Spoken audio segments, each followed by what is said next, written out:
नमस्कार मित्रहो, हा प्रश्न लिहून घ्या, अन्यथा याची स्क्रीनशॉट काढा. ओके.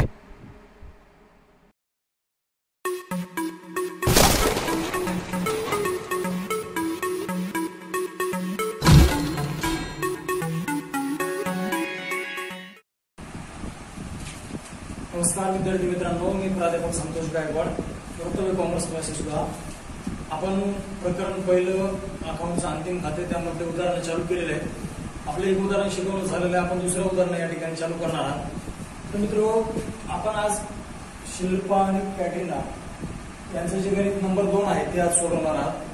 तर मी गणित तुमच्या स्क्रीनवर या ठिकाणी दाखवलेलं आहे. तर आपण सर्वजण हे 3 खाते आखून घ्या: व्यापार खाते, नफा तोटा आणि ताळेबंद. आणि गणिताला सुरुवात करूच नक्की. तर व्हिडिओ जास्त मोठा होऊ नये या उद्देशाने मी फास्ट थोडंसं गणित करत जाईल. तुम्ही स्टॉप करून जरी पाहत जाईल तरी काही प्रॉब्लेम नाही. ओके. तर मित्रांनो, गणित हे समायोजनापासून करतात. आपल्याला प्रश्नामध्ये 23 पत्रक आणि समायोजन या 2 गोष्टी दिल्या जातात. आपण यांच्यावरून अंतिम खाते तयार करतात. अंतिम खाते म्हणजे कोणकोण? व्यापार खाते, नफा तोटा आणि ताळेबंद. ओके. 1 2 3. तर आपल्याला प्रश्नामध्ये 23 पत्रक समायोजन दिलेले आहे. तर आपण गणित समायोजनापासून सुरुवात करू. म्हणजे मी आता समायोजन आहे ते काय करणार आहे या ठिकाणी चालू करणार आहे. तर मित्रांनो, पहिले समायोजन बघा.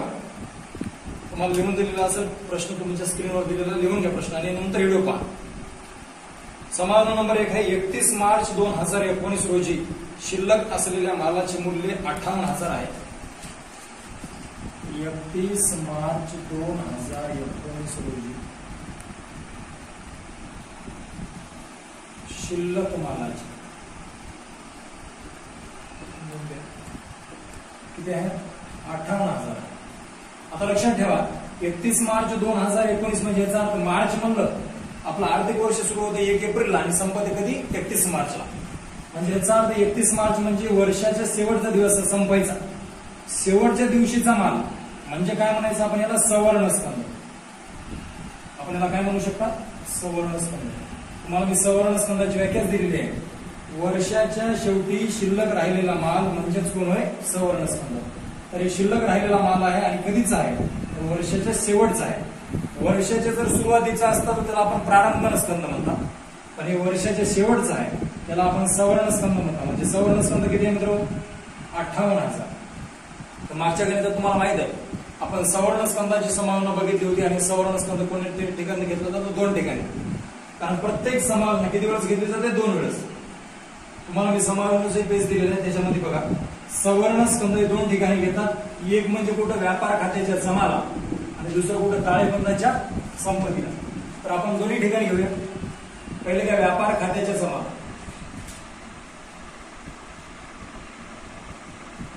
सवर्ण स्कंद 58,000. आणि दुसरा परिणाम कुठे घेतला जातो? ताळेबंदाच्या संपत्तीला. ताळेबंद त्याच्या संपत्तीला इथे घ्या. सवर्ण स्कंद 58,000. ओके. तर वारंवार 30 समायोजन डबल सांगण्याचा काही प्रश्न नाही. आपण पाठीमागच्या गणितात घेतलं होतं, तुम्ही लक्षात ठेवून द्या. आता सवर्ण स्कंद 2 ठिकाणी घेतात. एक म्हणजे व्यापार खात्याच्या जमाला, दुसरं म्हणजे ताळेबंदाच्या संपत्तीला. सवर्ण स्कंद म्हणजे काय? तर वर्षाच्या शेवटचा माल. ओके. तर पहिली समायोजन या ठिकाणी काय झालेली? संपलेली आहे. दुसरी समायोजन बघा, अदत्त खर्च. दुसरी समायोजन काय? अदत्त खर्च. कोण कोण आहेत अदत्त खर्च? पहिला आहे अधिकार शुल्क. अधिकार शुल्क. आणि दुसरा कोण आहे? मजुरी. दिलेला आहे बघा, अदत्त खर्च अधिकार शुल्क 1,500 आणि मजुरीची किती? 800. तर लक्षात ठेवा मित्र, अदत्त खर्च आणि पूर्वदत्त खर्च अशा 2 वेगवेगळ्या संकल्पना आहेत. अदत्त खर्च आणि पूर्वदत्त खर्च अशा 2 गोष्टी आहेत वेगवेगळ्या. अदत्त कशाला म्हणतात आणि पूर्वदत्त कशाला म्हणतात थोडक्यात यायला सांगतो तुम्हाला. ओके. तर अदत्त म्हणजे काय? एखादा खर्च अजूनही दिलेला नाही असा जर खर्च असेल तर त्याला काय म्हणायचं आपण? अदत्त खर्च.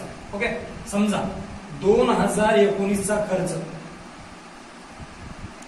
2020 जरी आला अजून तरी या वर्षाचा खर्च जर आपण दिला नसेल तर आपण कोणता खर्च म्हणायचा? अदत्त खर्च. चालू वर्षाचा खर्च चालू वर्षात न देणे म्हणजेच काय म्हणायचं? अदत्त खर्च. समजा 2019 या वर्षामध्ये काही खर्च केलाय किंवा खर्च झालाय, ह्या खर्चाचे समजा काही पैसे आपण जर अजूनही दिलेच नाही तसेच ठेवले तर त्याला कोणता खर्च म्हणायचा? अदत्त खर्च. कारण 2019 मध्ये आपण खर्च केला, आता सध्या कोणतं वर्ष चालू आहे? 2020 चालू आहे. मग 2020 चालू जरी असेल तरी आपण 19चे अजून पैसे जर दिले नसतील तर अशाला काय म्हणायचं? अदत्त. ओके, म्हणजे याचा अर्थ अदत्त म्हणजे काय? तर चालू वर्षाचा किंवा मागच्या वर्षाचा पैसा खर्च न देणे म्हणजेच काय? अदत्त. आणि पूर्वदत्त कशाला म्हणायचा? समजा 2021 या वर्षाचा खर्च जे होणार आहे तो खर्च जर आपण आदल्या वर्षी देऊन टाकला, 21 मध्ये होणारा खर्च जर 20 मध्येच दिला तर त्याला काय म्हणायचं? पूर्वदत्त खर्च. ओके, एक आहे पुढच्या वर्षाचा खर्च, एक आहे मागच्या वर्षाचा खर्च. हा खर्च आपण अजूनही दिला नाही त्याला नाव दिलं अदत्त. आणि 2021 चा खर्च आपण 20 मध्ये जर दिला तर त्याला म्हणायचं पूर्वदत्त खर्च. ओके, साधं उदाहरण असेल, जर तुम्हाला इथे एखादं सांगितलं तर लक्षात ठेवा. आपल्या इथे एखादा व्यक्ती कर्मचारी कामाला आहे, नोकर समजतो. एखादा व्यक्ती नोकर आपल्याकडे कामाला आहे, 2019 पासून तो आपल्याकडे कामाला आहे आणि सध्या 2020 आहे. ओके, भविष्यात 2021 येणारच. 2019 मध्ये ह्या नोकरानं आपल्या इथं काम केलं. आता सध्या कोणतं चालू आहे? 2020 चालू आहे. 2020 चालू आहे, परंतु आपण त्याला 2019 ची पगार अजूनही दिलीच नाही नोकराला, तर अशाला काय म्हणायचं? अदत्त खर्च. ओके, त्यानं आपल्या इथे काम केलं एवढं तर मान्य झालं, त्याला आज ना उद्या पैसे द्यायचे हेही मान्य झालं. 2019 पासून तो कामाला आहे, आता सध्या 2020 चालू आहे, आपण त्याला मागच्या वर्षाचे पैसे अजूनही दिले नाही तर त्याला नाव द्यायचं अदत्त. कधी कधी आपण काय करता, हा नोकर आपल्या इथे कामाला आहे, 2021 अजून आलंच नाही, सध्या झालोय 2020, पण पुढच्या वर्षी बी तो आपल्याकडे राहणार आहे. आपण काय करता, जास्त समजाकडे जर आपल्याकडे पैसे असतील याला आपण 2021 ची देखील पगार आधीच देऊन टाकतो. तर अगोदर समजा बाबा आता चालू आहे 2021 येणार आहे, तर तुला 2021 ची पगार देखील तुला ह्याच वर्षी भेटणार आहे, म्हणजे 2020 मध्ये भेटणार आहे, म्हणजे तुला पुढच्या वर्षाचे पैसे ह्याच वर्षात द्यायला आम्ही, तर अशाला म्हणायचं पूर्वदत्त खर्च. ओके, नावातच पूर्व म्हणजे वेळेच्या आधी मिळालेला किंवा दिलेला, आणि एक म्हणजे अदत्त अजूनही न दिलेला. लक्षात ठेवा, मग एक खर्च असतो अदत्त खर्च, एक खर्च असतो पूर्वदत्त खर्च. अदत्त खर्च म्हणजे काय? जे खर्च अजून दिलेच नाहीत अशा अदत्त म्हणतात. आणि पूर्वदत्त म्हणजे काय? जे खर्च वेळेच्या आधी दिले त्याला म्हणायचं पूर्वदत्त. ओके, इथपर्यंत हे शॉर्टकट लक्षात ठेवा. ज्याच्यामध्ये जास्तीत जास्त गणित जसं येत जाईल तसंच तुम्हाला याच्या आणखी डिटेल्स सांगितलं जाईल. ओके, थोडंसं मोडून घेऊ तुम्ही. ओके, तर एक म्हणजे कोण आहे? अदत्त, आणि दुसरं म्हणजे कोण आहे? पूर्वदत्त. पूर्वदत्ताला आपण अग्रिम, आगाऊ असे याला एक्स्ट्रा नाव आहेत. ओके, पूर्वदत्तालाच आपण अग्रिम म्हणू शकता, यालाच आपण आगाऊ पण म्हणू शकता. तर आजची संभावना 2 नंबरची आपली काय मग? अदत्त. तर अदत्त कोण कोण आहे बाबा? तर पहिला अदत्त दिले अधिकार शुल्क. ओके, समायोजनाची दुसरी समायोजन ही चालली आपली. अधिकार शुल्क 1500 रुपये अदत्त आहे आणि मजुरी 800 रुपये कशी आहे? अदत्त आहे. अदत्त म्हणजे तुम्हाला आता सांगितलं मी, अजूनही पैसे दिलेले नाही. मजुरीची किती द्यायचे राहिले? 800, आणि अधिकार शुल्काची किती द्यायचे राहिले? 1500. हे दोन पैसे अजून दिलेले आहेत का? दिलेले नाहीत, द्यायचे राहिले. मग हे दोन आपण पद घेण्याच्या अगोदर हे दोन वरी 13 पत्रकामध्ये बॉक्समध्ये आहेत का बघा. ओके, एक असते 13 पत्रक आणि एक असते समायोजन. आपण काय वाचवत आहात? सध्या समायोजन वाचवत आहात. मग समायोजन काय? अदत्त खर्च अधिकार शुल्काची किती आहे? 1500 आणि मजुरीची किती आहे? 800. ही समायोजन घेत असताना हे दोन पद अधिकार शुल्क आणि मजुरीवरी आपल्या 13 पत्रकामध्ये आहेत का बघा. पहा बघ, 13 पत्रकाच्या नावे बाजूला बघा. अगोदर अधिकार शुल्क आहे बघा, खालून 2 नंबरला पद आहे, खरेदीच्या वर अधिकार शुल्क किती आहे? 2000 आहे का? आता मला सांगा, अधिकार शुल्क हे दिलेलं आहे, तर अधिकार शुल्क कुठे जाते? तर नमुन्यामध्ये बघा आपल्या, अधिकार शुल्क हे व्यापार खात्याला जाते. कुठे जाते? व्यापार खात्याला. तुम्हाला मी अगोदरच्या पाठीमागच्या गणितामध्ये देखील अधिकार शुल्क व्यापार खात्याला घेऊन टाकलेलं होतं. त्या फॉर्मॅटमध्ये बघून करायचं, मनानं मी पद घेणार नाही. तुम्हाला व्यापार खातं, नफा तोटा खाते आणि ताळेबंद यांच्यामध्ये कोणते कोणते पद येतात त्यांचा एक स्पेशल व्हिडिओ बनवून आज टाकेल जाईल, ते तुम्ही व्हिडिओ बघून घ्या. त्याच्यामध्ये लिहून घ्या व्यापारमध्ये कोणते कोणते पद येतात, नफा तोट्यात कोणते येतात आणि ताळेबंदात कोणते येतात. ओके. तर अधिकार शुल्क हे कोण्या खात्याला येईल? व्यापार खात्याला. इथे घे अधिकार शुल्क. याच्यावर समायोजन आहे ना, आपण समायोजन आताच घ्यायला का नाही, आधी पण आपण इथले पैसे घेणार 23 पत्रकातले. तर 23 पत्रकात किती आहेत पहा, तिथे आहेत 2000. पहिल्या कॉलम मध्ये घ्या रक्कम, ह्या कॉलम मध्ये, कारण हे आपले आदत्ताचे पैसे आहेत, याच्यामध्ये अधिक करून मग बाहेर घेतो आपण. तर अधिकार शुल्क 2000 रुपये घेतले 23 पत्रकातले. आता समायोजन काय बघा, आदत्त अधिकार शुल्क किती आहे? 1500. म्हणजे आदत्त म्हणजे अजून ते दिलेले नाही, ते द्यायचे राहिले. मला सांगा, अधिकार शुल्क 23 पत्रकातला आपण 2000 घेतला. ओके. समायोजनामध्ये अधिकार शुल्क आदत्त किती आहे? 1500. तुम्हाला मी समायोजनाचं देखील एक पेज देईल. हे झालं व्यापार खात्याचं, नफा तोट्याचं, ताळेबंदाचं. या 3 बरोबरच मी समायोजनाचं एक देखील तुम्हाला पेज देईल. त्याच्यामध्ये समायोजनाचे परिणाम कसे आहेत बघून घ्या. कोणत्या समायोजनाचे 2 परिणाम काय होतात त्याच्यात पाहायचं तुम्ही. तर आदत्तचे 2 परिणाम आहेत बघा. अ म्हणजे अधिक करा, द म्हणजे देयत आहे. अ म्हणजे काय करणे? अधिक करणे. आणि द म्हणजे काय? देयताला घेणे.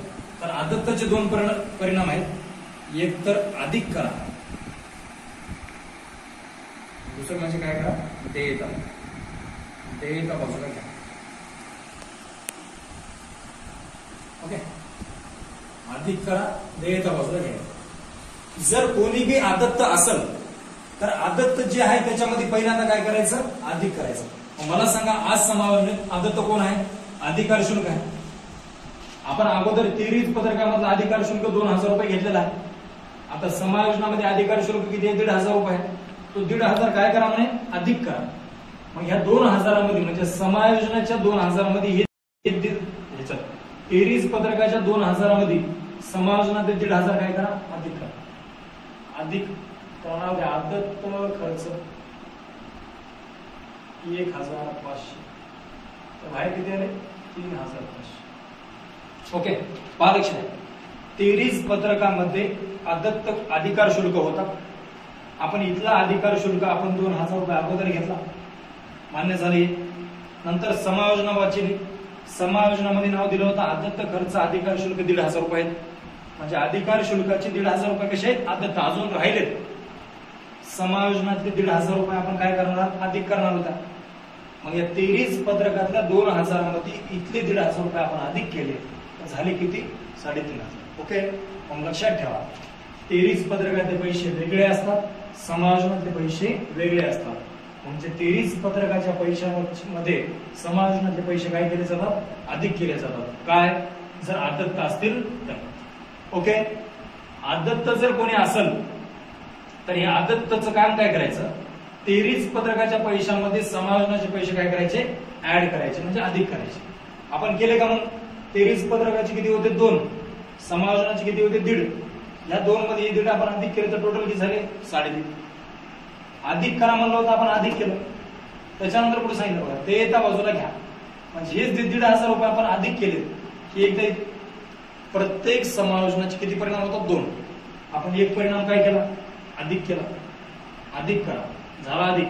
आता दुसरा परिणाम आहे, देयता बाजूला घ्यावी. म्हणजे याचाच अर्थ हे जे 1500 रुपये आपण काय केलेले आहेत? अधिक केलेले आहेत. हेच अधिक केल्याच्या नंतर 1500 कुठे घ्यायचे? देयता बाजूला घ्यायचे. ओके. कोणतीही समायोजना 2 वेळेस घेतली जाते.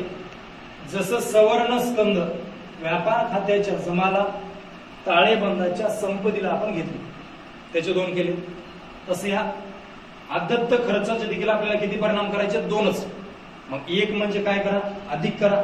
दुसरं म्हणजे कुठे घ्या? देयताला. तर मी एक काय केलेलं आहे? अधिक केलेलं आहे बघा 1500. आता कुठे घ्यावं लागेल? देयताला घ्यावं लागेल. ओके. तर इथं ताळेबंद आहे.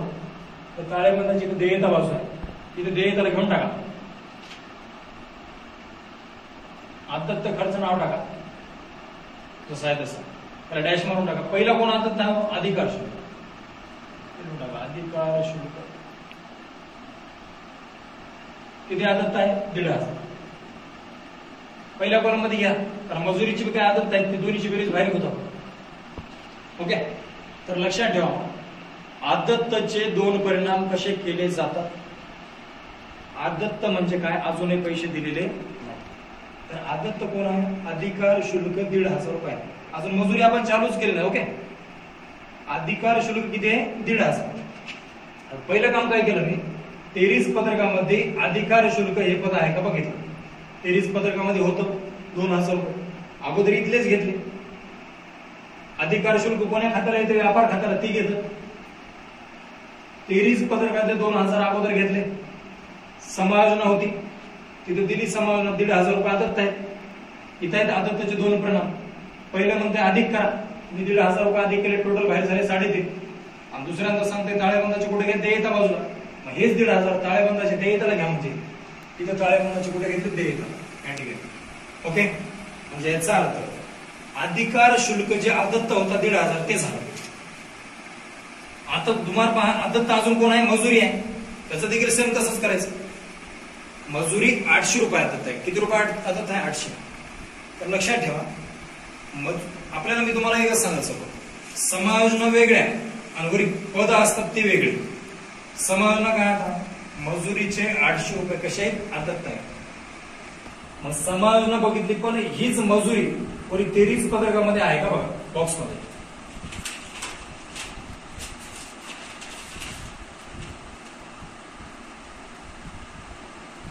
आहे पा वरून 6 नंबरला 7 नंबरला असेल, छपाई व लेखन सामग्रीच्या खाली मजुरी किती रुपये, 3,000. आता मला सांगा 23 पत्रकामध्ये मजुरी 3,000 रुपये आहे आणि समायोजनामध्ये आदत किती आहे, 800. आपण अगोदर समायोजनातले घेता का, आपण अगोदर कुठले घेतात, 23 पत्रकातले. तर 23 पत्रकातली मजुरी 2,000 रुपयाची दिली, सॉरी 3,000. ते 3,000 रुपये अगोदर घ्या. मजुरी कुठे येते, तर मजुरी ही व्यापार खात्याला येते. बॉक्समध्ये बघून घ्या, मजुरी तर व्यापार खात्यालाच घ्या. मजुरी अगोदर कुठले घेतात, 23 पत्रकातले 3,000 ते घ्या, घेतली. आता इथं पहा आदत्त मजुरी किती रुपये आहे, 800. ही समायोजना आहे. मी तुम्हाला आता सांगितलं समायोजनातले पैसे जर कोणी आदत्त असेल तर 23 पत्रकामध्ये काय केले जातात, अधिक केले जातात. जसं आपण अधिकार शुल्क बी काय केलंय, अधिक केलंय.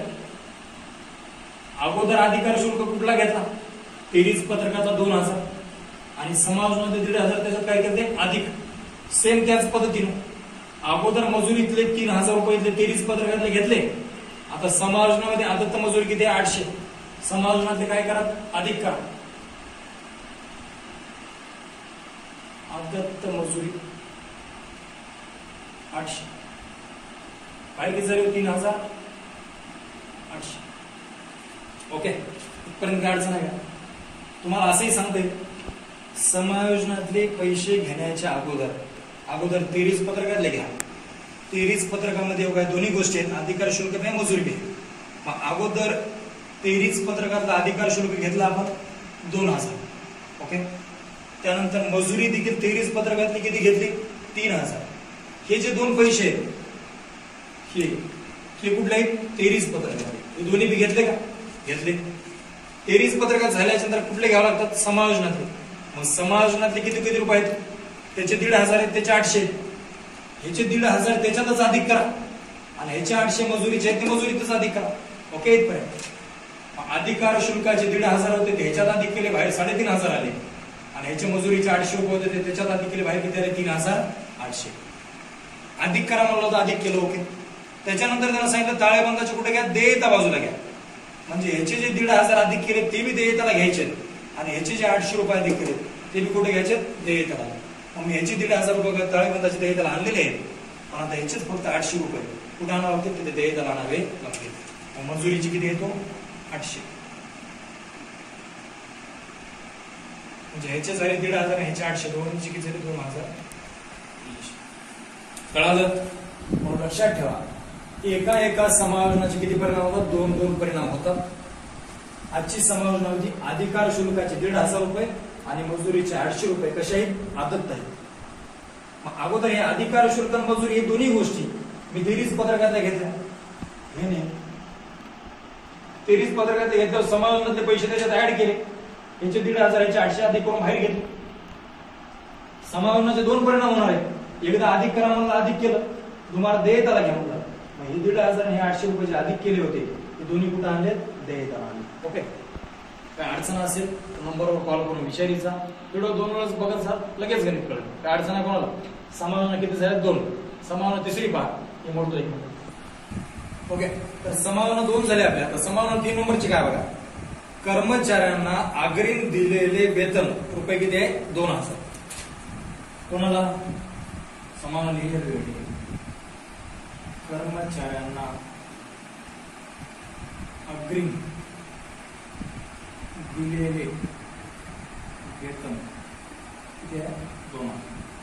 हे समायोजन 3 आहे. ओके, मी आता तुम्हाला सांगितलं या ठिकाणी बघा.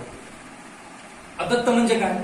जो खर्च आपण अजून दिलेला नाही. हे झालं 2. या ठिकाणी झालं. पूर्वदत्त एक सांगितलं होतं, जे अगोदर देतात. तुम्हाला 2020-19 उदाहरण कळालं असेल. अदत्त म्हणजे दिलाच नाही, पूर्वदत्त म्हणजे अगोदर दिला. पूर्वदत्ताला दुसरं नाव आहे अग्रिम. या ठिकाणी तेच नाव अग्रिम. लक्षात ठेवा, अगोदरची समायोजन 2 नंबरची होती, ती होती अदत्तची.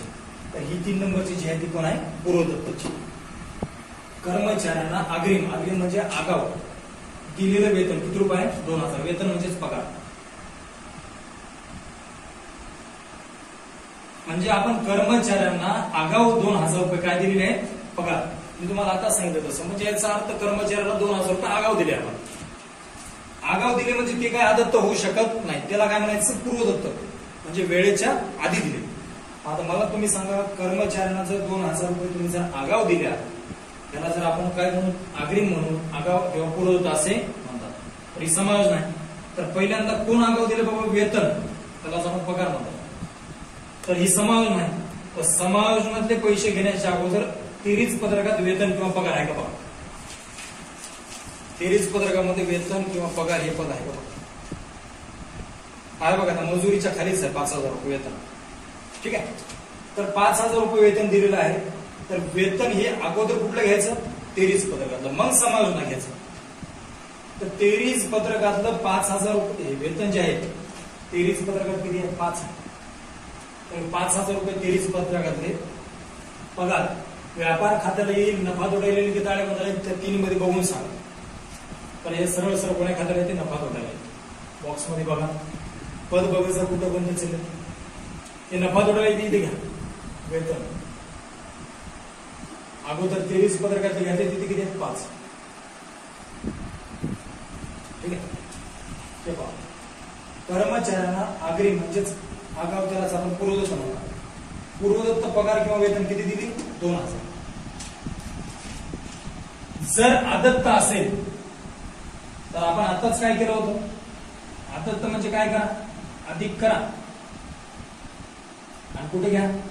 देयताला घ्या. ही आदत्तसाठी लक्षात ठेवा. आदत्त म्हणजे काय? अ म्हणजे अधिक आणि द म्हणजे देयता. ठरवून टाका तुम्ही. जर कोणी बी आदत्त असेल तर अदत्त म्हणलं की अधिक करा आणि कुठे घ्या? देयता. परंतु जर कोणी पूर्वदत्त असेल तर हे आदत्तच्या उलट करा. उलट म्हणजे काय करता येईल? आदत्त अधिक होणार आहे तर पूर्वदत्त काय होईल? वजा होईल. आदत्त काय होणार आहे? अधिक, तर पूर्वदत्त काय होईल? वजा. आदत्त अधिक झाल्याच्या नंतर कुठे जाणार आहे? देयता, तर पूर्वदत्त काय होईल? संपत्ती जाईल. संपत्ती. ओके, लक्षात ठेवा. जर कोणतंही पद, कोणतीही समायोजन जर पूर्वदत्त असेल, अग्रिम असेल, तर सरळ सरळ काम काय करायचं? त्याच्यातून ते पैसे वजा करायचे. वजा केल्याच्या नंतर तेच पैसे कुठे द्यायचे? संपत्ती. ओके, तर बघा लक्षात. अग्रिम कोण आहे बाबा? पगार किंवा वेतन आहे. अगोदर कुठले घ्यायचे होते? 23 पद घ्यायचे. 5,000 होते, मी घेतले 5,000. आता समायोजन वाचवा तर समायोजन असे: कर्मचाऱ्यांना अग्रिम किंवा आगाऊ वेतन 2,000 रुपये दिलेलं आहे. आदत्त असेल तर अधिक आहे, हे तर अग्रिम आहे, पूर्वदत्त आहे. पूर्वदत्त म्हणून काय करायचे? वजा करा. त्याच्यातून वजा अग्रिम पगार, अग्रिम वेतन 2,000. आदत्त असेल तर अधिक करा हे लक्षात ठेवायचा, परंतु पूर्वदत्त असेल तर वजा करा. 5,000 2 गेले बाहेर ते. ठीक आहे. आदत्तचे पैसे अधिक केल्याच्या नंतर मी या ठिकाणी देयताला घेतले. ओके. परंतु पूर्वदत्तचे पैसे अधिक करायचे नाही. हे आदत्तचे अधिक झाले ते वजा करा. हे अधिक केल्याच्या नंतर जर देयताला गेल्या हे कुठे जातील? संपत्तीला. ते 2,000 रुपये वजा केले संपत्तीला घेऊन जाणार. कोणाचे वजा केले? वेतनचे पैसे अग्रिम वेतन. आपण याला पूर्वदत्त वेतन म्हणू शकतो. 2,000 कळालं. अदत्त आणि पूर्वदत्त हे एकमेकाच्या कशा राहतात? उलट राहतात. आदत्त म्हणजे अधिक करून देयताला घेणे आणि पूर्वदत्त म्हणजे काय तर वजा करून संपत्तीला घेणे. हे जर डोक्यात ठेवलं तर जास्त काही तुमच्या डोक्यात टेन्शन घ्यायची गरज नाही. अ म्हणजे अधिक, आदत्ताचं लक्षात सोपं आहे. अ म्हणजे अधिक, द म्हणजे देयता आणि पूर्वदत्ताचं बी सोपं आहे. वजा होत आहे आणि संपत्तीला. ओके. हे हो म्हणजे वजा करणे आणि ताळेबंदाची पुढे जाईल संपत्ती. काय अडचण आहे कोणाला? तर समावना किती झालं? 3. चौथी समावना बघा हे मोडतोय की. तर समावना नंबर 4 आहे पहा.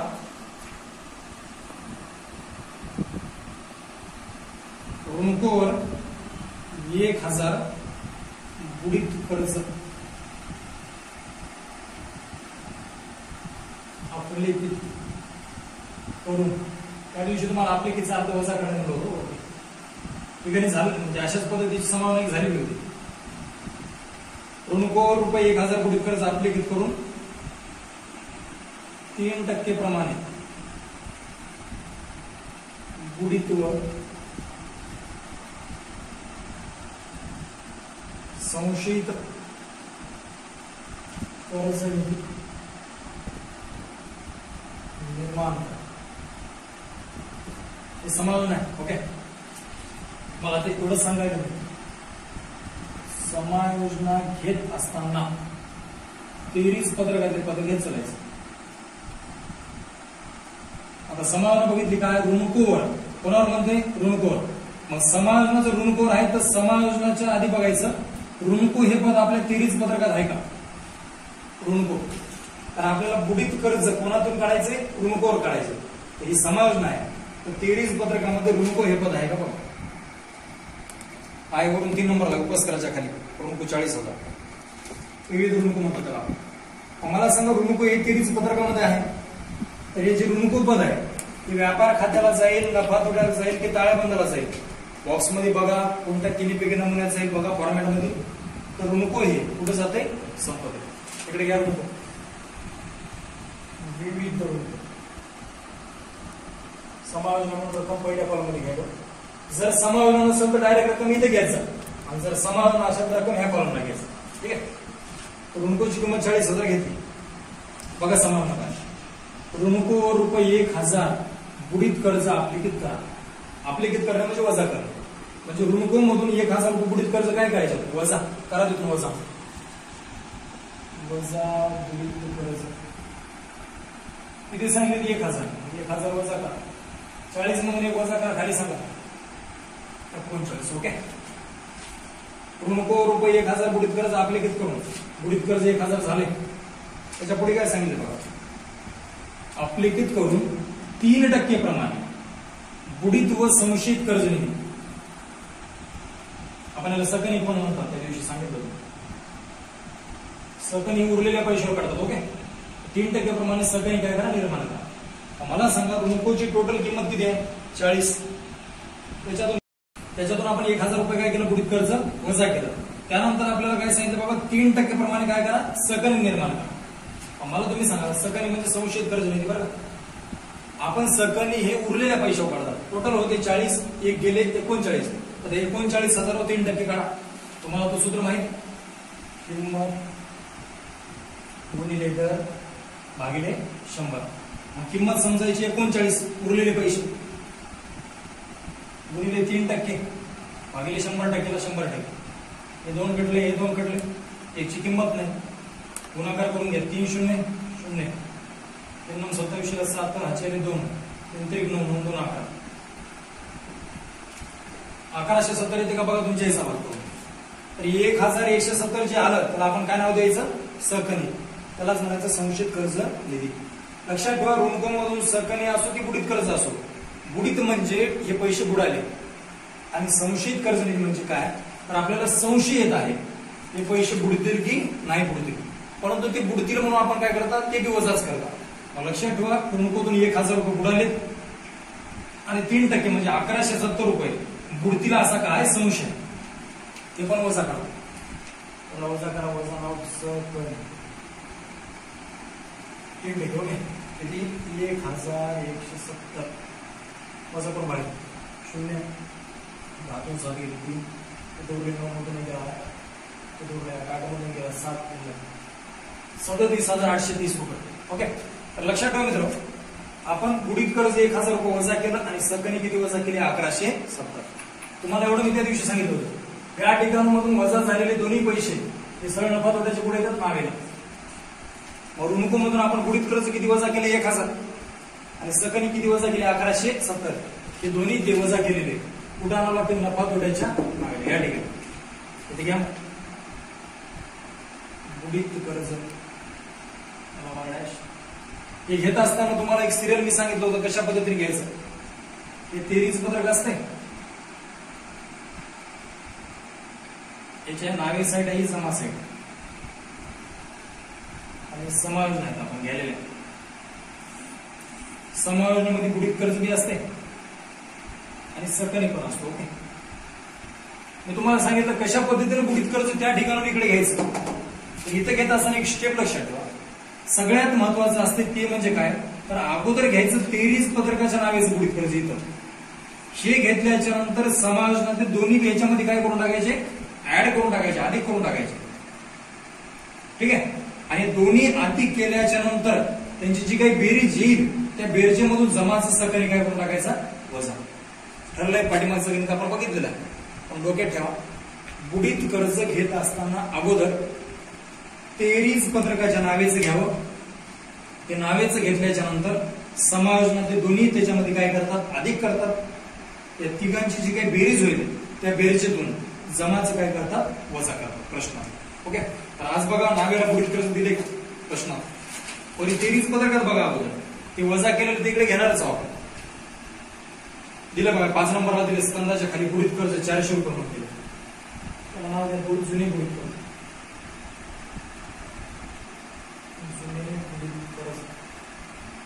400 रुपये. मी ते सांगितलं अगोदर घ्यायचं 23 पत्रकाच्या नावेचं, घेतलं 400. त्याच्यामध्ये नंतर समायोजनाचे दोन्ही पैसे काय करतात, ऍड. मग आता हे दोन्ही समायोजनात एक तर बुडीत कर्ज 1000 आणि सकनी इतके, दोन्ही याच्यात काय करायचे, अधिक करा. अधिक पहिलं आहे बुडीत कर्ज. बुडीत कर्ज किती आहे, 1000 आणि प्लस नंतर कोण आहे, सकनी. सकनी तो अधिक 1170. बेरीज 07 4 2570. नियम तर कळाला कशा पद्धतीने घ्यायचं. अगोदर 23 पत्रकाच्या नावेचं 1 नंबरला, नंतर समायोजनात दोन्ही त्याच्यात काय करायचे, अधिक करायचे आणि यांची जेवढी काही बेरीज होईल त्या बेरजेमधून 23 पत्रकाच्या जमाला जर सकनी किंवा बुडीत कर्जाचं नाव दिसल तर ते वजा करायचं. जमाला आहे का बघा प्रश्न, 23 पत्रकात आहे. सकनी दिले 1000 रुपये, खालून 2 नंबरला प्राप्त व्याजच्या वरी वजा करा. तर आम्हाला जुना सकनी 1000. मग 2570 मधून 1000 गेले तर बाहेर 1570. 1500 ठरलं.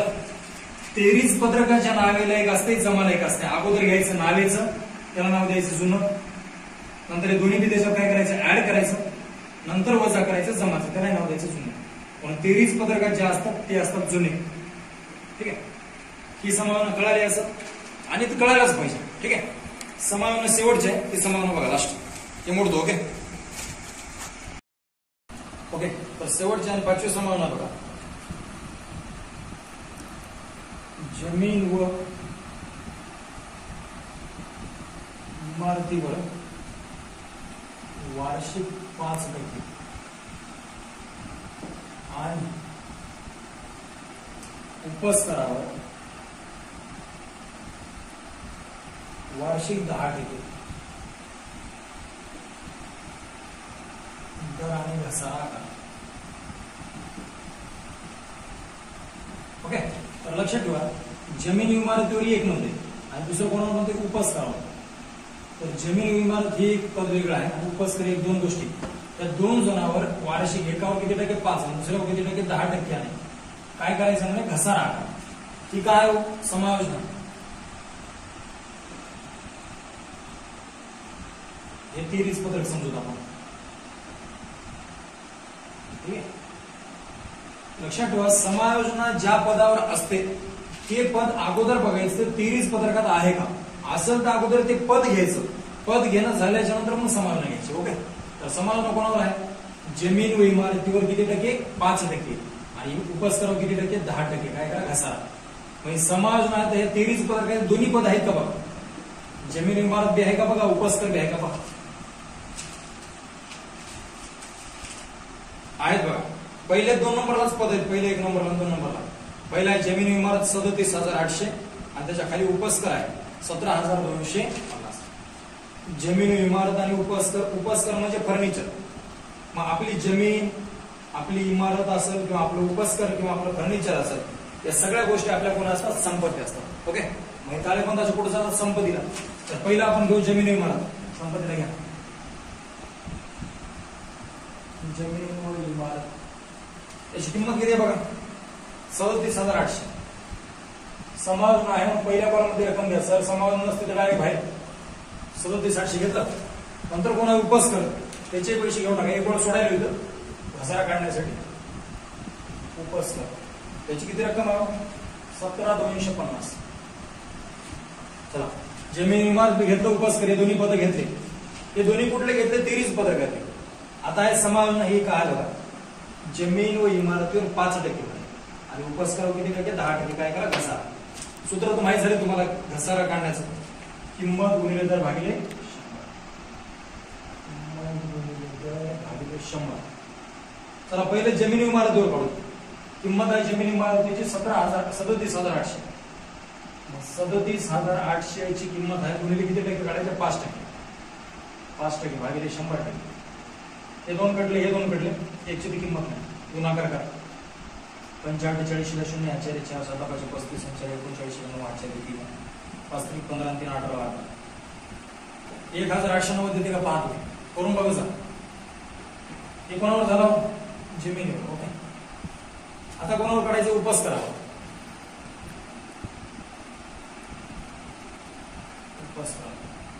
याच्यावर काढण्यासाठी ह्याच्यावर सांगितलं 10%. उपस्कराची किंमत किती आहे बघा? 17,250 गुणिले 10 भागिले 100. हा भागाकारातला 0 कटला, हे गुणाकारातला 0 कटला, हे भागाकारातला 0 कटला, हे पण गुणाकारातला कटला, एक कटला. म्हणजे इकडे सर्व संपले. हे 0 पण कटला, तेवढंच उरलंय. 1,725 येते का बघा. दोन्ही घसारे तुम्ही स्वतः करून बघा यायलेत का बघा. तर जमिनीवर किती आला? 1,890 आणि उपस्करावर आला 1,725. ओके, हे काय आले? घसारे. तुम्हाला मी मागच्या गणितात सांगितलं होतं घसारा हा नेहमी वजा होतो. काय होतो? वजा. मग जमिनीतून किती वजा होतील? 1,890 आणि उपस्करातून किती होतील? 1,725. दोन्ही घसारे वजा करा. जमिनीची जमिनीतून वजा 5% घसारा. याचा वजा करा किती टक्के? 10%. याचा 5% किती? 1,890. त्याचा 10% किती आहे? 1,725. वजा पण बाहेर गेला. सारे वजा होता ते लक्षात ठेवा. 0 0 गेला 0, 0 9 जात नाही, 10 9 गेला 1, उरले 7, 17 8 गेले 9, उरले 6, 7 गेला 5, 35,910. वजा पण बाहेर आले का? कसं का? 0 5 जात नाही, 10 5 गेले 5, इथं उरले 4, 4 2 गेला 2, इथं उरले 2, 2 मधून 7 जात तिकडे पाठव, 12 2 7 गेले 5, इथं उरले 6, 7 गेला 5, एक नाही. 15,525 आला बाबा. जमिनीतून घसारा वजा केला 1,890, उपस्करामधून वजा केला 1,725, बाहेर एवढाले वजा झाले. घसारा आपण फक्त काय केला? वजा केला. ओके, प्रत्येक समायोजनाची किती परिणाम होतात? 2. आपण ही जी घसाऱ्याची समायोजना घेतली त्याचा आपण एकच परिणाम केला की म्हणजे वजा केला. इथून वजा झालेले पैसे हे लक्षात ठेवा नफा तोट्याच्या नावाला जातात. मग वजा कोणाची झाली, जमिनीची किती झाली 1890 आणि उपस्कराची किती झाली 1790. हे दोन्ही इकडे लिहायचं कसं, घसारा आहे तर नाव टाकायचं घसारा खाते लाभांश डॅश. पहिलं कोणाचं जमीन व इमारत, दुसरं कोणाचा उपस, एका खाली टाकायचे. जमीन इमारतीचा किती आहे 1890 आणि उपस्कराचा 1725. दोन्ही बेरीज घ्या 05 5 2 11 1 हजार 3615 रुपयाला बघा 3615. या ठिकाणी टोटल समाधान काय झालेले संपलेले आहे. आता फक्त काय राहिले काही पद हे मोड तुम्ही 1 मिनिट. ओके ओके तर मित्रांनो आपल्या आता काय झालेले समाधान पूर्णपणे काय झालेले संपलेल्या आहेत. आता आपल्या 23 पत्रकामध्ये जे जे पद शिल्लक राहिलेले उरलेले हे पद घ्यायचे. ते व्यापार खात्याला तरी किंवा नफा तोट्याला तरी अन्यथा कुठे जातील ताळेबंदाला. तर तिन्ही पैकी एका ठिकाणी ते जाणार आहेत. ओके तर तुम्ही मला फॉर्मॅट बघून सांगायचं कोणतं पद कुठे जाते त्या पद्धतीने आपण घ्यायचं होतं. ओके तर पहिलं आहे जमीन इमारत झाले आपण या ठिकाणी घेतलं. त्याच्यानंतर उपस्कर ते पण झाले. त्याच्यानंतर आहे ऋणको तेही झाले. त्याच्यानंतर आहे स्कंद आणि कंसात दिले 1 एप्रिल 2018. स्कंद 1/4/2018. स्कंद म्हणजे तुम्हाला आता माहिती माल 31 तारखेचा माल असेल तर तो असतो सवर्ण स्कंद आणि 1 एप्रिलचा म्हणजे सुरुवातीचा असेल तर तो असतो प्रारंभ स्कंद. ओके तर हे गुन्ह्या खात्याला येते व्यापारला येते सुरुवातीला मागायला. तर आपण प्रारंभ स्कंद असं लिहिलं तरी जमते किंवा स्कंद कंसात डिटेल लिहिलं तरी जमते. तिथे किंमत त्याची 65,000 राईट करा. त्याच्यानंतर बुडीत खर्च झालाय आपलं. त्याच्यानंतर आहे छपाई उल्लेखन सामग्री. छपाई उल्लेखन सामग्री कुठे येते ती येते नफा तोट्याला. ती घेऊन टाका छपाई उल्लेखन सामग्री. तुम्ही फॉर्मॅट मध्ये देतो तुम्हाला तिने दुसऱ्या व्हिडिओमध्ये तुम्ही त्याच्यात बघून करत जाय की यालेत का पद्धतीने. मी म्हणायला म्हणून घेऊ नका तुम्ही बघत जा त्याच्यात आहे का आहे. त्याच्यानंतर मजुरी झालंय आपलं मजुरी. त्याच्यानंतर वेतन वेतनही झालंय आपलं या ठिकाणी. वेतनच्या पुढे आहे खरेदीवरील वाहन व्यय. वाहन व्यय एक असते खरेदीवरील दुसरं असते विक्रीवरील. ओके तर खरेदीवरील वाहन व्यय एक असते विक्रीवरील वाहन व्यय एक असते. खरेदीवरील वाहन व्ययाला आगत वाहन व्यय म्हणतात. आगत वाहन व्यय आणि विक्रीवरील म्हणतात निर्गत वाहन व्यय. ठीक आहे तर लक्षात ठेवायचं खरेदीवरील वाहन व्यय हे कुठे जाते व्यापार खात्याला जाते आणि जर विक्रीवरील वाहन व्यय असेल तर कुठे येते नफा तोट्याला येते. तर आज कोणता आहे खरेदीवरील इथे घेऊन टाका. खरेदीवरील वाहन व्यय किंमत किती 4,000 राईट का. त्याच्या पुढे विक्री परत. तुम्हाला माहिती आहे विक्रीमधून विक्री परत काय होते वजा होते आणि खरेदीतून खरेदी परत काय होते वजा होते. याच्या अगोदरच्या घेतले आपण. तर विक्री परत आहे 2,000. तर विक्री परत वजा करण्यासाठी विक्रीतून वजा होते ना. तर आधी विक्री घ्या. विक्री कोणा खात्यात व्यापारची जमा लागेल. विक्री घ्या 1,20,000 पहिल्या कॉलमध्ये आणि त्याच्यातून वजा करा वजा विक्री परत 2,000. 1,20,000 तून 2,000 गेले ते 1,18,000. विक्री परत बिराईट करा विक्री बिराईट करा ती पद्धत झाली आपली. त्याच्यानंतर मित्र उचल. हे बघा उचल आपल्याला उचल खाते डॅश मारली. पहिल्या व्यक्ती दिला शिल्पा दुसरा दिला कॅटरिंग. तर एकाचे दिले 2,000 दुसऱ्याचे दिले 3,000. आता शिल्पाचे 2,000 रुपये उचल दिले कटराचे 3,000 रुपये दिले. हे कुठे दिले 23 पत्रकार. हे समायोजनामध्ये आहे का नाही. आपण याच्या अगोदरच्या गणितामध्ये खाजगी उचल केली होती बघा ती समायोजनात होती म्हणून त्याचे 2 परिणाम झाले होते. पण हे समायोजनात आहे का हे नाही. हे कुठे आहे 23 पत्रकामध्ये उचल आहे. तर लक्षात ठेवायचं उचल ही भांडवलातून नेहमी काय होते वजा. मग शिल्पाची उचल 2,000 आहे कटरीनाची उचल 3,000 आहे. तर शिल्पाचे 2,000 तिच्या भांडवलातून वजा करा आणि हिचे 3,000 तिच्या भांडवलातून वजा करा. तर मग हे भांडवलातून वजा करण्यासाठी अगोदर भांडवल घ्या. प्रश्नात भांडवलवरी आहे बघा, जमा बाजूला भांडवली देयता बाजूला येत्या. भांडवल घ्या ना डॅश. पहिली व्यक्ती आहे शिल्पा, तिचं भांडवल किती आहे 45. पहिल्या कॉलम घ्या, 2-3 वेळी जागा सोडा, त्याच्यानंतर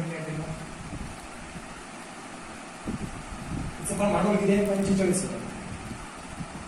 दोघीचं भांडवल 45,000 घेतलं तर उचल ही भांडवलातून नेहमी काय होते वजा.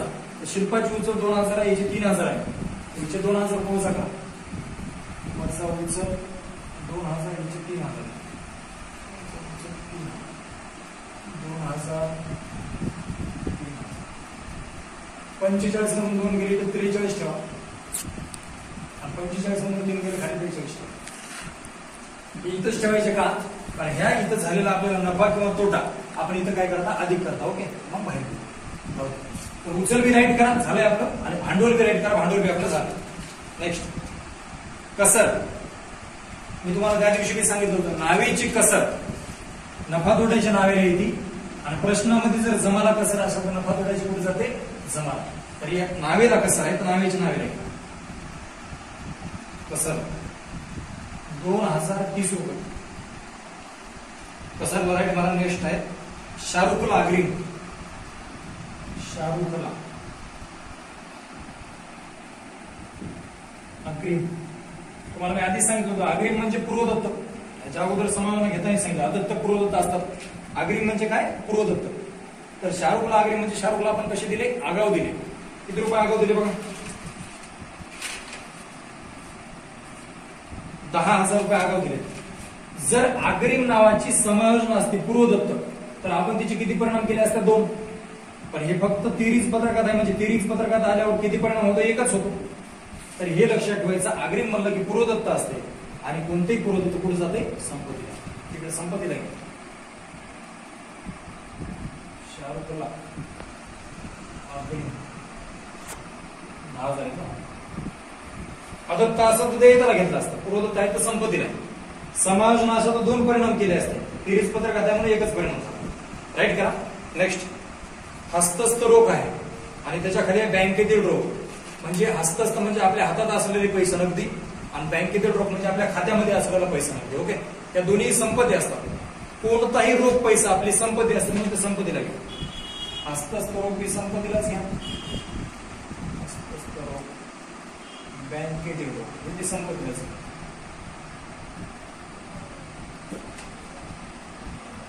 $20,000 आणि 8,000. 20,000 आणि 8,000 राईट करा.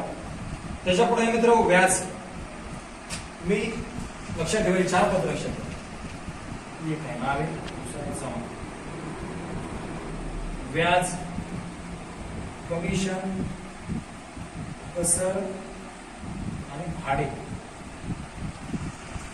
प्रश्नामध्ये व्याज असेल, कमिशन असेल, कसर असेल, भाडे असेल, हे 4 पद जर प्रश्नात नावेत असतील म्हणजे तिरीज पत्रकाच्या जर कुठं असतील नावे साईडला इकडे, तर ते उत्तरात बी नफा तोटा खात्याच्या नावेलाच घ्यायची इकडं. आणि जर प्रश्नात ते जमा साईडला असेल इकडं तिरीज पत्रकाच्या जमाला, तर उत्तरात पण ते कुठे घ्यायचे जमाला. तर हे कुठं आहे नावेला आहे, तर नावेचं नावेला घ्या. बघा नावेची कसर नावेला आली, नावेचं व्याज बी नावेलाच आहे. जमाला असेल तर इकडे घ्यायचं 1,000 राईट. मग नंतर आहे कमिशन. पहिलेच सांगितलं नावेचा असेल तर नावेला, हे नावेच आहे ना कमिशन, नावेचं नावेला घ्या कमिशन. जमाचा असेल तर जमाला घ्यायचं 2,000 कमिशन झालं.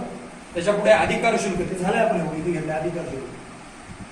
त्याच्यानंतर शेवटी नावेचं आहे खरेदी.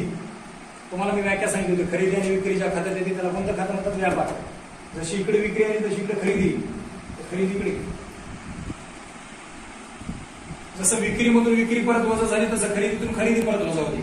प्रश्नात खरेदी परत आहे का बघा आहे, तर खरेदीची किंमत 50,000 आधीमध्ये घ्या, वजा करा खरेदी परत. खरेदी परत किती द्यावं 1,480 रुपये.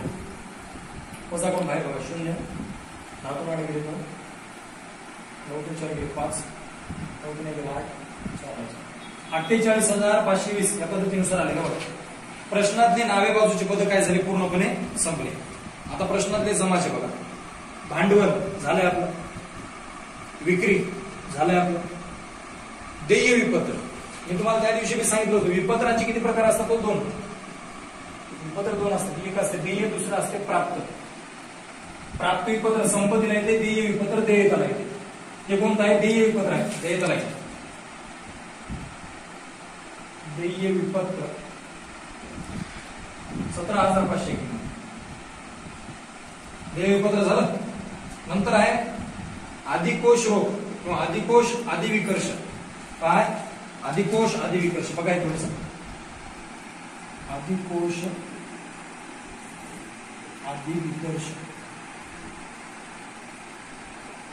अधिविकर्ष म्हणजे कर्जानुसार असते, कर्जाचा एक प्रकार आहे. अधिकोष म्हणजे बँकेकडून घेतलेलं काय असते? कर्ज.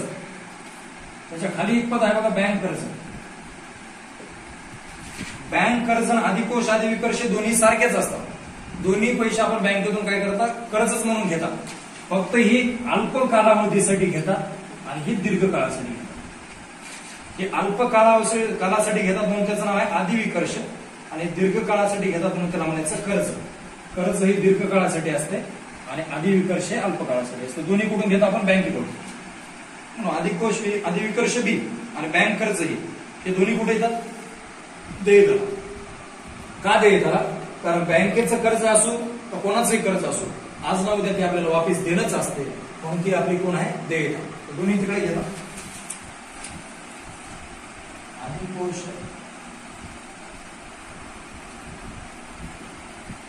अधिविकर्ष. बँक कर्ज पण यालाच म्हणू शकता बरं का आपण. फक्त या अल्प काळासाठी आणि बँक कर्ज दीर्घ काळासाठी. याची किंमत आहे 10,000. नेक्स्ट आहे खरेदी परत. खरेदी परत आपण खरेदीतून वजा केली, झालं आता. नंतर आहे धनको. जसं ऋणको इकडे संपत्तीला येतं तसं धनको इकडे द्यायला आहे. इकडे धनको किंमत सांगा धनकोची 22,000. त्याला विविध धनको मी म्हणतो. धनकोच्या नंतर बँक कर्ज. मी आता सांगितलं बँक कर्ज दीर्घ काळासाठी असते, अधिकोष अधिविकर्ष अल्प काळासाठी. अधिकोष इकडे येते, बँक इकडे येते. बँक कर्ज पण त्याचे आज ना उद्या दोन्ही वापस द्यावं लागतं, म्हणून देणं आहे आपलं 15,000. नंतर संशयित कर्ज निधी. जुना संशयित कर्ज आपण वजा केलेला आहे, झालंय. त्याच्यानंतर शेवटी आहे प्राप्त व्याज. मी आता सांगितलं तुम्हाला, व्याज असेल, कमिशन कसर, भाडे, नावेचा असेल, नावेला, जमाचा असेल, जमाला. हे प्रश्नात दोन्ही साईडला जमाला आहे, तर उत्तर कुठे येईल? जमा येते. त्याला व्याज नाव टाकलं तरी जमते, प्राप्त व्याज म्हणतो. प्राप्त व्याज 1500 रुपये. तर पूर्ण प्रश्नाचे टोटल पद काय झाले या ठिकाणी? संपले. समाधान काय झाल्या? संपल्या. आता व्यापार खाते, नफा तोटा, ताळेबंद तिन्ही खाते मी काय करतो? एकदा बंद करतो. म्हणजे गणित काय करतात? बेर जमा करतात. ओके, मोडतो एक. ओके, तर याची आता फक्त बेरीज मारायचं काम राहिले. आपलं सगळे पद समाधान आहे. त्याची बेरीज करा. 0 0 0 8 8 16 6 5 5 6 1 1,76,000 कोण्या साईडच्या जमाच्या नावेच करा. साईडला घेऊन करायचं मला इथे मोडता येतं मी करायचो.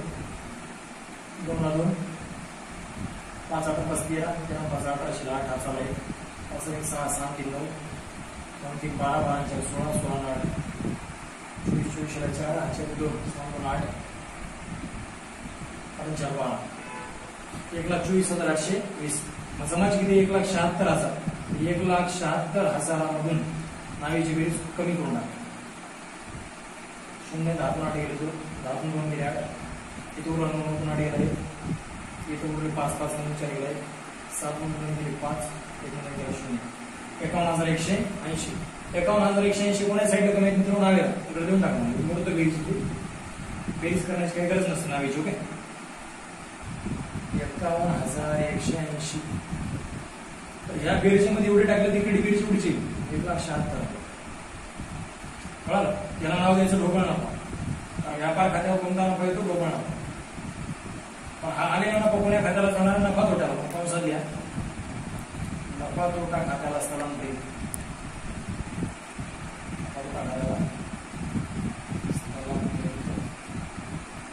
झाला. म्हणजे 51,180 रुपये ढोबळ नफा कोण्या खात्याला न्यायचं? आपल्याला नफा तोट्याला. हे व्यापार खात्याच्या कोण्या साईडला नावेला, तर त्याच्या जमालाच आहे. तिथे जमाला आहे ढोबळ नफा. कोण्या खात्यावर आणला? व्यापार खात्यावर. कंसात लिहून टाका, व्यापार खात्यावरून.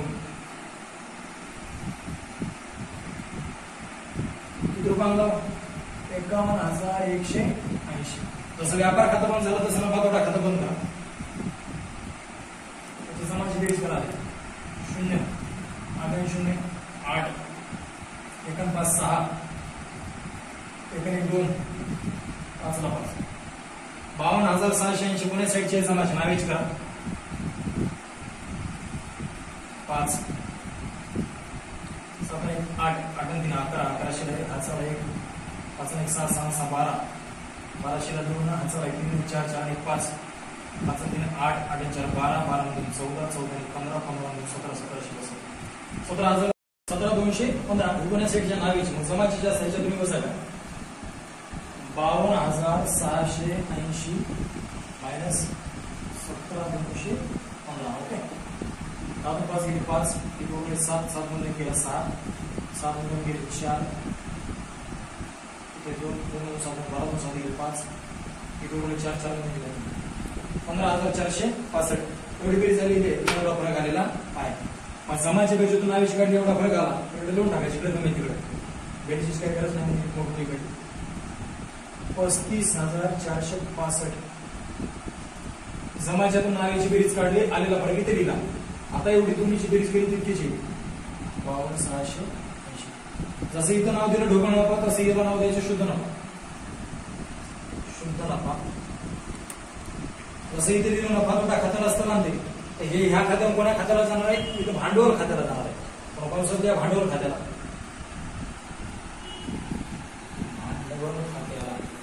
ओके. आणि दोन जण पार्टनर आहेत आपले शिल्पा आणि कटरीना त्या दोघीला वाटत शिल्पा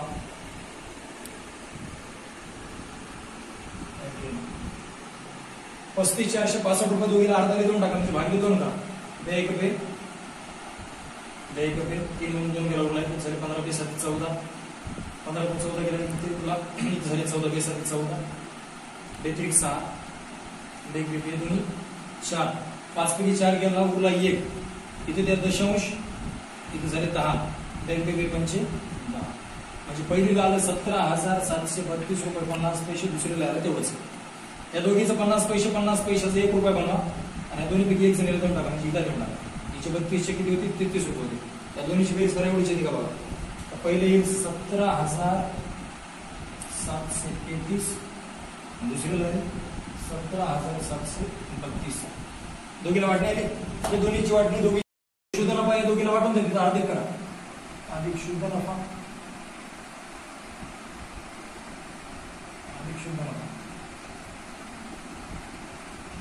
शिल्पाचं किती आहे 17,733 17,733 तिचं किती आहे 17,732. बेरीज करा अधिक करून बाहेर घ्या 0 3 3 0 3 3 0 7 7 60,733 रुपये व्यवस्थित घ्या 60,733 रुपये झाले का 2 3 7 2 7 9 4 1 5 59,732. ओके. तर आता शेवटी दोन्हीच्या काय करायचे बेर जा.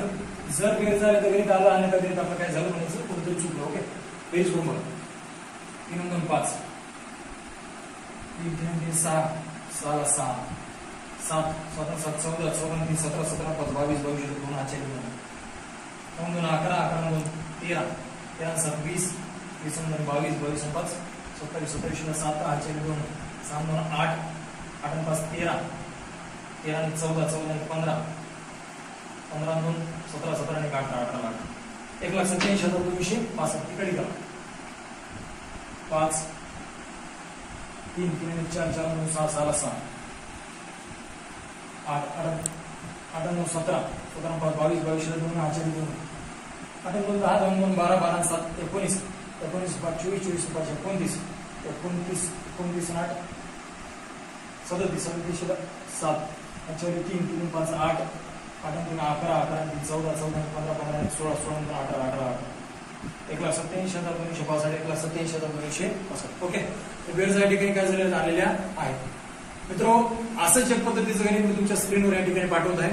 याचं उत्तर उद्या बघून काय करा मला व्हॉट्सअपला पाठवा. ओके. काय अडचण उद्याच्या पेडला भेटूया. काळजी घ्या स्वतःची व्यवस्थित. बाय.